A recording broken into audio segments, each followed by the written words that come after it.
जय श्री कृष्ण। अंग्रेजी कैलेंडर के नूतन वर्ष के प्रथम दिन अर्थात आज से मैं श्रीमद् भगवद गीता के तृतीय अध्याय का विवेचन आरंभ कर रहा हूँ, जिसमें श्लोक वाइज रोज श्लोक का शुद्ध उच्चारण, पदच्छेद, पदार्थ, अन्वय और भावार्थ समझाने का प्रयास करूंगा। आइए शुरू करते हैं। ओम श्री परमात्मने नमः।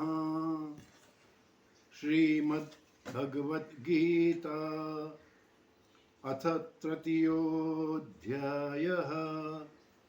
अर्जुन उवाच ज्यायसि चेत् कर्मणस्ते मता बुद्धिर्जनार्दन तत्किं कर्मणि घोरे मां नियोजयसि केशव।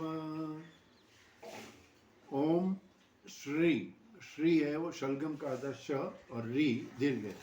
श्री परमात्मने नमः। परमात्मा में बोलेंगे। संस्कृत का नियम है कि जो शब्द पूरे होते हैं उसको पूरा बोलना है, आधा बोलेंगे तो हलंत हो जाएगा। इसलिए परमात्मने, मा दीर्घ, मात्मने नहीं बोलेंगे, मात्मने नमः।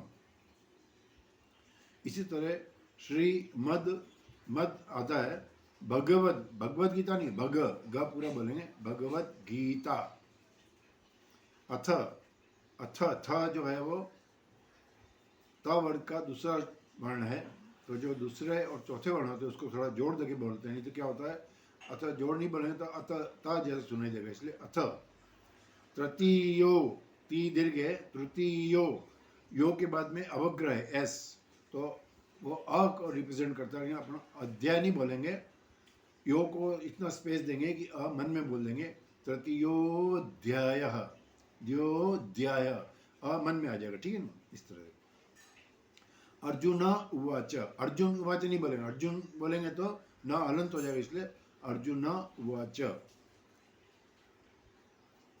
ज्यायसि चेत् कर्मणः ते मता बुद्धिः जनार्दन तत् किं कर्मणि घोरे मां नियोजयसि केशव। जायसी मतलब श्रेष्ठ, चेत मन यदि, कर्मणः ये कर्म की पंचमी विभक्ति है, कर्म से, ते मतलब आपके, मता मतलब आपके मत से, बुद्धि ही, यहाँ बुद्धि का अर्थ होता है ज्ञान होता है। बुद्धि का मतलब बुद्धि नहीं है, जनार्दन, जनार्दन का संबोधन है। तो हे जनार्दन, इसको अन्वय करेंगे तो ते मता, जनार्दन ते मता चेत बुद्धि ही कर्मण जयसी। हे जनार्दन, यदि आपके मत में ज्ञान जो है वो कर्म से श्रेष्ठ है, तत् मां घोरे कर्मणि किम नियोजयसी, तो केशव फिर तुम मुझे इस घोर कर्म में क्यों नियोजित करते हो, लगा रहे हो। तो इस श्लोक का पूरा अर्थ यह हो गया। अर्जुन कृष्ण से प्रश्न कर रहा है कि हे जनार्दन, यदि आपके मत से ज्ञान जो है वो कर्म से श्रेष्ठ है, तो फिर आप मुझे ये युद्ध रूपी घोर कर्म में क्यों प्रेरित कर रहे हैं, क्यों मुझे बाध्य कर रहे हैं। तो ये अर्जुन का प्रश्न है, वो हम सभी का प्रश्न होना चाहिए यदि हमने दूसरे अध्याय को अच्छी तरह से समझा हो तो। क्योंकि भगवान ने दूसरे अध्याय में श्लोक 11 से 30 तक आत्मज्ञान के बारे में चर्चा करी। इसके पश्चात 31 से 30 अर्जुन को क्षत्रिय धर्म का वास्ता देकर उसको युद्ध करने के लिए प्रेरित किया कि यदि तू युद्ध नहीं करेगा तो तेरी कीर्ति का क्षय होगा और अपकीर्ति होना मतलब आदमी के मरण से भी ज़्यादा बुरा होता है। इस तरह से तो ततो हतो व प्राप्स्यसि स्वर्गं जित्वा व मोक्षे महिम तस्मात् उत्तिष्ठ कौन्तेय युद्धाय कृतनिश्चय। इस तरह से उसको प्रेरित कर रहे हैं कि तू युद्ध के लिए निश्चय करके खड़ा हो जा। और फिर कर्म योग बताते हैं युद्ध कैसे करना है। तो कहते हैं सिद्ध्यो योगस्थ कर्माणि संगम तत्वा धनंजय सिद्ध सिद्ध सम भूत्वा समत्वम योग युज्यते। और सुख दुखे समय कृत्वा लाभा लाभो जया जयो ततो युद्ध युजस्व नेव प्रापम मवाप्स्यसि। तो योग में स्थित होकर तू युद्ध कर, कर्म कर, जिस सिद्धि मिले असिद्धि मिले, जीत मिले हार मिले, इसकी चिंता मत कर। अर्जुन ने दूसरे दिन कहा था न चेत बीज में कतरो गरिया देवा जय में देवा नो जयु, हमारी जीत होगी उनकी जीत होगी हमको पता नहीं है।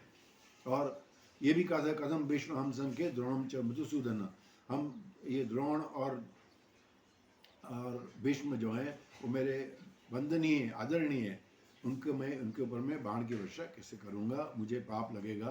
तो इसलिए कह रहे हैं कि तू अगर सुख दुख जय पराजय लाभ हानि को सम रख के, उसमें आसक्ति उसमें फल के आसक्ति नहीं रख के तू करेगा, अपना कर्तव्य समझ कर, तो तुझे पाप नहीं लगेगा। उसके पश्चात अर्जुन के पूछने पर कि उसका स्थित प्रज्ञस्य का भाषा समाधिस्थ केशव स्थितधि किम प्रभाषित किम आसेत वजेत किम। तो अर्जुन ने स्थित प्रज्ञ अर्थात ज्ञानी के गुण या लक्षण के बारे में पूछा। तो भगवान ने श्लोक नंबर 53 से 72 तक ज्ञानी की महिमा का वर्णन किया, ज्ञानी क्या होता है। और 72 श्लोक में उन्होंने कहा कि ऐशा ब्राह्मी स्थिति पार्थ नैनाम प्राप्य मुहसी स्थित्वा समंत काले भी ब्रह्म निर्माण पृच्छति। यदि अंत काल में भी अगर ये ज्ञान स्थिति अगर बनी रहती है तो उस व्यक्ति की भक्ति को मोक्ष निश्चित रूप से प्राप्त होता है। तो अर्जुन ने यह जाना कि ज्ञान से ही मोक्ष की प्राप्ति होगी, कर्म से नहीं होगी। तो फिर अर्जुन ये प्रश्न कर रहा है कि आपके मत में अगर ये मानते हैं कि ज्ञान जो है कर्म से श्रेष्ठ है, तो फिर मुझे ये युद्ध रूपी घोर कर्म में क्यों नियोजित कर रहे हैं। इसकी हम चर्चा फिर करेंगे, उसी बात में कर रहे हैं।